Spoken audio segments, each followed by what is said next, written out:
Okay, may nagtatanong dito, ano ang sasabihin mo sa iyong mister na narcissist kapag ikaw ay pinagbibintangan na gumagamit ng dating app o ng lalaki? Okay, napakaganda pong tanong ito at ating sasagutin at sigurado marami ang matutulungan ng kasagutan na ito.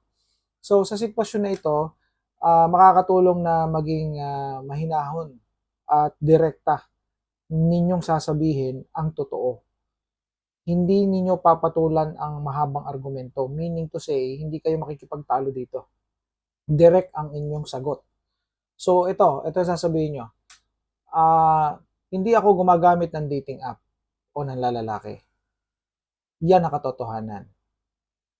At wala akong ibang idadagdag para idepensa o ipagtanggol ang aking sarili sa maling bintang na ito. So pwede nyong pagandahin pa yan, no? Pwede ninyong ayusin yung aking suggestion na ito. Depende sa inyo yan.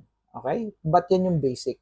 Alright? So, yan yung gagamitin nyo pag kayo dinali ng inyong narcissistic husband.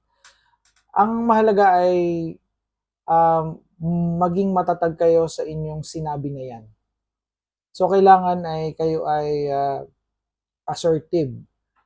Kapag sinabi kong assertive, ay talagang paninindigan ninyo yung inyong sinabi na yan. Huwag kayo magbibigay ng mahabang paliwanag. Kasi kapag kayo nagbigay ng mahabang paliwanag, gagamitin lang ito sa inyo. Okay assertive. Paninindigan nyo yan. So, pagkatapos ninyong sabihin yan, no, tapos na yun. And then, pag kinukulit kayo, kasi may mga mister na sadyang napakakulit eh. May nananapak pa nga eh. O kaya nananadyak eh pagka hindi ka nagre-react, no? So sa mga ganitong pagkakataon, magbigay ka ng consequence or consequences. Sabihin mo ganito, kapag ka itinuloy mo pa ang pagbibintang mo na wala namang basihan, ako ay lilipat sa kabilang kwarto. Doon ako tutulog. Doon ako mananatili. Kung meron kayong extra kwarto. Ngayon, kung wala naman, ay di pwedeng ikaw ay pupunta muna sa iyong magulang o sa iyong kapatid kung ikaw ay sinasaktan o kaya ikaw ay inaabuso.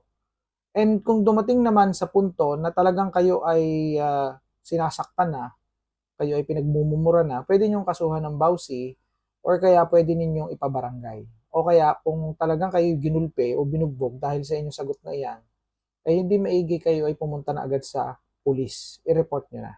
Bye for now.